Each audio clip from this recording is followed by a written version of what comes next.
Nací en la ciudad de Nueva York, una fría mañana de enero. Mis primeros recuerdos son de rascacielos, taxis amarillos y la voz estricta de mi padre resonando en nuestra casa señorial de la Quinta Avenida. Mi madre, Margaret, era dulce y silenciosa. Casi siempre quedaba opacada por la presencia imponente de mi padre, Richard Miller. Él creía en la tradición, el orden y el peso del apellido. En Wall Street lo respetaban, los políticos lo admiraban y sus rivales le tenían miedo. Crecer bajo su sombra no fue fácil. Desde niña me repetía que los verdaderos herederos de su fortuna y reputación no debían ser hijas, sino hijos. Pero yo no era como las mujeres que él conocía. Tenía fuego por dentro. A los 10 años leía periódicos financieros en lugar de revistas infantiles. Mientras mi hermano David jugaba al baloncesto, yo me sentaba en el escritorio de caoba de la biblioteca a aprender qué eran los tipos de interés, las utilidades y las inversiones. Mi padre me miraba con una sonrisa leve, pero siempre desestimaba mi ambición como simple curiosidad de niña. Decía que un día me casaría bien y el imperio familiar pasaría, como era natural, a mi hermano. Me negué a aceptar ese destino. A los 21 me gradué en Harvard y no recurrí ni a su nombre ni a su dinero. Entré al mundo de los negocios con nada más que determinación y un préstamo ganado por mi propio historial. Empecé en pequeño. Compré un edificio ruinoso en el Bajo Manhattan. Lo transformé en oficinas modernas y lo alquilé a startups tecnológicas. Funcionó. En un año dupliqué la inversión. Compré otro edificio y otro. Pronto me expandí a San Francisco, colaborando con innovadores y visionarios. Sabía hacia dónde iba el futuro y construí mi lugar allí. A los 35 no solo era exitosa, tenía poder. Mi patrimonio superó los 8.000 millones y mi nombre sonaba de Wall Street a Londres. Tenía hoteles en París, resorts en Roma y alianzas en Madrid. Mi rostro aparecía en portadas en Estados Unidos y Europa. Me llamaban una de las mujeres más jóvenes en crear desde cero un imperio multimillonario. Pero pese a la gloria, cargaba con un peso que no me abandonaba. La negativa de mi padre a reconocerme como heredera legítima. La confrontación llegó una tarde de verano en Miami. Me acababa de mudar a una mansión acristalada frente al mar, símbolo de lo que había logrado. Líneas afiladas, moderna, brillante. Me gustaba cómo las olas del Atlántico parecían inclinarse ante mis ventanales, como si respetaran mi ascenso. Esa noche, con una copa de vino tinto, revisaba contratos para un nuevo hotel en Los Ángeles. El clic de mi bolígrafo se mezclaba con el romper de las olas. Entonces entró mi padre. A sus 70, el cabello negro se había vuelto plata, la postura seguía erguida y la voz, autoritaria. Miró mi casa con un gesto extraño, no de admiración, sino de juicio. Se sentó enfrente sin pedir permiso, como si aún le perteneciera. Guardó silencio un largo rato. Yo seguí leyendo, fingiendo no notar la tormenta que traía. Por fin habló. Clara, es hora de que entregues tu imperio a David. El bolígrafo me cayó de la mano. ¿Perdón? Pregunté con voz baja pero firme. ¿Me oíste? Dijo duro. Este imperio, los miles de millones que controlas, deben transferirse a tu hermano. Él llevará el apellido adelante. Es un hombre. Es su deber. Lo miré sin poder creerlo. Mi vida, mis hoteles levantados ladrillo a ladrillo, los contratos peleados, las noches sin dormir cazando oportunidades, y él quería que se lo cediera a David. El mismo David incapaz de mantener un trabajo serio, que derrochaba en autos de lujo y mesas de juego en Las Vegas. Sentí calor subir al pecho. Padre, mi voz ya era filo. Este imperio lo construí con mis manos. Cada trato, cada dólar, cada piedra, David no ha hecho más que desperdiciar. ¿Quieres que se lo regale solo porque es hombre? Apretó la mandíbula. No se trata de lo que construiste. Se trata del legado. Una mujer no puede llevar esta familia. No la respetarán. Solté una risa amarga. Ya me respetan más que a David. Me respetan porque lo gané. No soy tu hija a secas. Soy Clara Miller y el mundo conoce mi nombre. Por primera vez vi ira en sus ojos. El hombre que rara vez perdía la compostura estaba sacudido. Te arrepentirás de tu soberbia, dijo helado. La sangre es la sangre. La familia va antes que tu ambición. ¿Familia? Repliqué. Si a David le importara la familia, no se habría ahogado en deudas y vergüenza. No te habría dejado cubrir sus pérdidas mientras yo construía nuestro futuro. No me hables de familia. Yo salvé este nombre, no él. El silencio fue pesado. Afuera, las olas golpearon más fuerte, como si el océano repitiera mi rabia. Mi padre se levantó, pálido. No gritó ni discutió. Sus palabras fueron un cuchillo. Has elegido la rebeldía sobre la lealtad. Lo pagarás. Se fue sin mirar atrás. Me quedé temblando, no de miedo, sino al entender que mi mayor guerra ya no era contra rivales de América o Europa. Sería contra mi propia sangre. Una semana después recibí una invitación de David. Llamó desde Chicago con voz de miel, fingiendo que nada había pasado. Clara, quizás te juzgué mal. Hablemos como hermanos. Volemos a Los Ángeles en mi jet. Arreglemos esto. Quise colgarle, pero una parte de mí aún deseaba creer en la familia. Acepté contra mi instinto.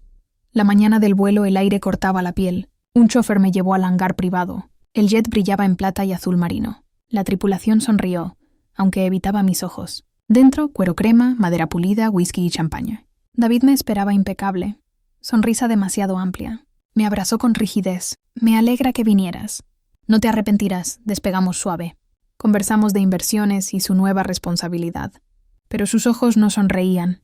Brillaban con algo oscuro. A 20.000 pies el diálogo se apagó. Miré por la ventanilla cuando sentí sus pasos acercarse, lentos, depredadores. Se inclinó al oído y susurró, helado. Si no me das el imperio, lo tomaré de otra forma. El corazón se me congeló. Antes de reaccionar, me empujó con violencia contra la puerta. El viento rugió.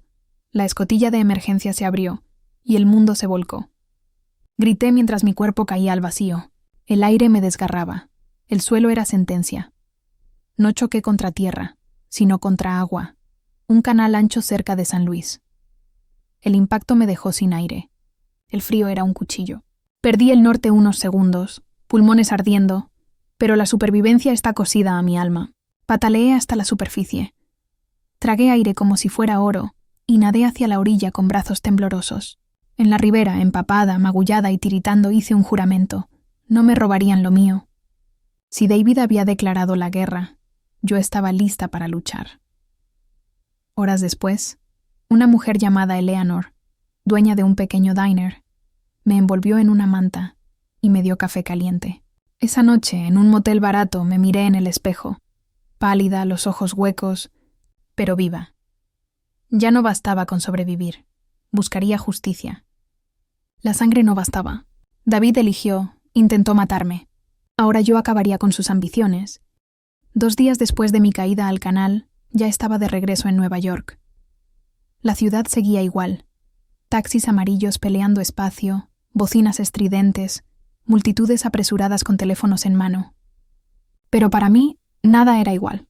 Había sobrevivido a la traición más brutal. Mi propio hermano había intentado asesinarme. Entré en la sede de mi compañía en Wall Street con otra mirada. Ese rascacielos de 40 pisos de acero y cristal había sido símbolo de mi ascenso. Ahora lo sería también de mi venganza. Mi oficina, en el último piso, dominaba el corazón financiero de América. 2 días antes había estado a punto de perderlo todo. Ahora me preparaba para recuperar no solo mi vida, sino mi nombre. David pensaba que estaba muerta. Creía que su empujón me había borrado del mundo, y en su arrogancia iba a venir a celebrar, a plantarse frente a mis ejecutivos y a reclamar lo que nunca le perteneció. Ese pensamiento me revolvía el estómago, pero también me daba fuerza. Esta vez no lo enfrentaría con palabras, lo enfrentaría con la verdad y con la ley. Cuando llegué a Nueva York, la policía ya me esperaba. La investigación quedó en manos de la detective María López, una mujer de mirada aguda y voz firme. Escuchó cada detalle. La invitación al jet, el empujón, el canal, la lucha por sobrevivir. No dudó ni un segundo. Los hombres como tu hermano siempre creen que son intocables, me dijo. Pero la arrogancia es lo que los derrumba. No te preocupes, Clara. Estaremos listos para él. El plan se trazó con precisión. Mis ejecutivos debían seguir como si nada. La prensa se mantuvo a oscuras, esperando un escándalo que aún no conocían. En mi oficina, oficiales vestidos de civil se mezclaron como asistentes y visitantes. El escenario estaba listo. La mañana de su llegada, me senté en mi escritorio. La calma de mis manos sobre la madera contrastaba con el tambor de mi corazón. El aire estaba cargado de tensión. Cada tic-tac del reloj sonaba como redoble de tambor hacia el clímax inevitable. A las 10 en punto, el ascensor sonó. Su voz se oyó antes que su figura. Señores, hoy es un nuevo día para el Imperio Miller. Entró con paso arrogante, traje negro a medida, cabello engominado, sonrisa amplia. La confianza le salía por los poros como veneno. Saludó a ejecutivos, dio palmadas, se movía como un rey que entra a su trono. Tras él venían 2 de sus amigos, los mismos que lo habían acompañado en sus noches de derroche en Las Vegas. Desde la penumbra de la puerta de mi oficina lo observaba. Mi corazón latía con furia. Lo había visto empujarme a la muerte, y ahora lo veía caminar como si ya fuera dueño de todo. David avanzó hacia la sala de juntas, su voz resonando en los pasillos. Lo logramos, amigos.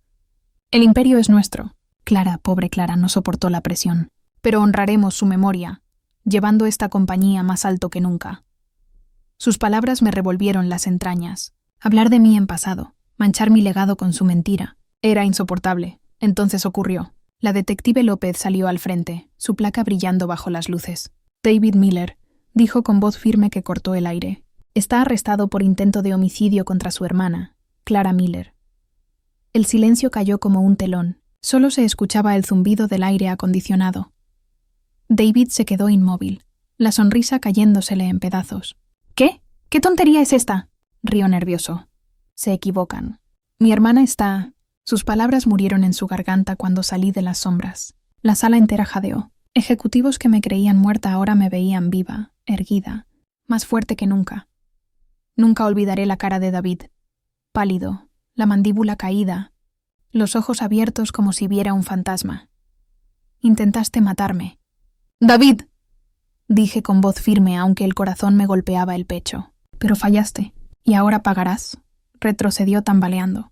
No es posible. Te vi caer. Los oficiales lo rodearon. Trató de justificarse, de negociar, pero ya era tarde. El sonido de las esposas cerrándose alrededor de sus muñecas retumbó como el final de una sinfonía. Sus amigos protestaron, pero la policía los redujo enseguida. David Miller, continuó la detective, queda acusado de intento de homicidio y conspiración. Tendrá oportunidad de hablar en la corte. Por ahora viene con nosotros. Mientras lo arrastraban me miró desesperado. Clara, por favor. Soy tu hermano. Lo miré con hielo en la voz. Dejaste de ser mi hermano el día que me empujaste de ese avión. La noticia explotó como pólvora. En cuestión de horas, los titulares llenaron portadas. La multimillonaria Clara Miller sobrevive a intento de asesinato por parte de su hermano. Los noticieros transmitieron mi rostro en Nueva York, Los Ángeles y hasta Londres. Analistas debatían cómo un miembro de una de las familias más ricas de América había podido traicionar de esa forma. Algunos pintaban a David como un joven imprudente, otros como un monstruo devorado por la codicia. Para mí, la verdad era simple. Mi hermano había intentado matarme. El juicio fue largo y agotador. Pero las pruebas eran claras. Los registros de vuelo, los testimonios de la tripulación y mi relato detallado de lo ocurrido. El jurado deliberó solo unas horas antes de regresar con el veredicto. Culpable.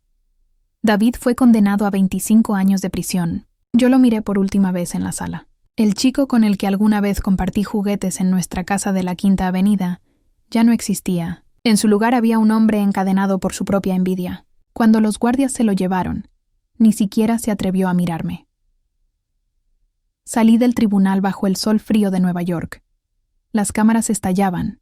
Los periodistas gritaban preguntas, pero dentro de mí sentí algo nuevo, calma. Había sobrevivido, había enfrentado la traición y ahora veía la justicia cumplida. Un nuevo comienzo. Los años pasaron como páginas de un libro. Dejé atrás el juicio, el dolor y las sombras. Me mudé a Washington, D.C., a una mansión de piedra blanca en Georgetown. A diferencia de mi casa de cristal en Miami, que era un monumento a mi poder, esta se convirtió en un refugio. Cálida, rodeada de jardines y arte. Por primera vez, mi hogar no era una fortaleza, sino un santuario. Allí descubrí la calma, pero también aprendí que las cicatrices de la traición nunca desaparecen del todo. En sueños aún veía a David, a veces como el niño risueño que alguna vez conocí, otras como el hombre que me empujó al vacío un otoño. El viento trajo hojas doradas y rojas cuando mi asistente entró corriendo en mi estudio. Señora Miller, hay alguien en la puerta. Dice que es su hermano. El corazón me dio un vuelco. Después de más de 2 décadas, David estaba de vuelta. Un coche negro se detuvo frente a la mansión. El hombre que bajó no era el mismo que recordaba. Estaba encorvado, más viejo de lo que la edad explicaba. El cabello gris y los ojos apagados. Caminó lento hasta la escalera y al llegar a mis pies, se arrodilló. «Clara», susurró con la voz rota. «Perdóname». La imagen debería haberme conmovido, pero no lo hizo. Recordé el rugido del viento, el golpe del agua helada, la desesperación de casi morir por su ambición. Mi voz salió firme y helada. «Aléjate de mí, David. Para siempre». Él levantó la mirada con lágrimas. «He cambiado. He pagado mis pecados. He perdido todo. Solo dame una oportunidad». Sacudí la cabeza. «Intentaste matarme por dinero. Esa herida no sana». Los guardias lo escoltaron de vuelta al coche. Yo cerré la puerta sin volver a mirar. La sangre puede unir, pero también puede ser el cuchillo más afilado. La vida. Poco tiempo después, la vida me sorprendió. Conocí a James Carter, un médico de Boston. Era alto, sereno, con una confianza tranquila que no buscaba impresionar. Cuando le dije que era dueña de un imperio, solo sonrió y preguntó: «Eso está bien, pero ¿qué amas hacer cuando no trabajas?». Nadie me había hecho esa pregunta en años. James me vio no como la millonaria, ni la sobreviviente, sino como una mujer. Nos casamos en una pequeña iglesia de Virginia, sin prensa ni cámaras, solo con amigos cercanos y unas campanas sonando sobre el aire limpio. Por primera vez, sentí paz. Mi imperio siguió creciendo. Hoteles en Londres, resorts en California, pero ya no era una cadena que me ataba. Era mi obra, sí, pero no mi única razón de existir. Mi mansión de Georgetown se llenó de risas, de música y, más adelante, de hijos que corrieron por los pasillos. Cada amanecer en ese jardín, cada mirada de James, me recordaban algo esencial. La verdadera riqueza no está en el dinero, ni siquiera en el poder. Está en la dignidad, en la fuerza y en el amor que nadie puede arrebatarte. Y así viví. No solo como la multimillonaria que sobrevivió a la traición, sino como una mujer que finalmente encontró la paz.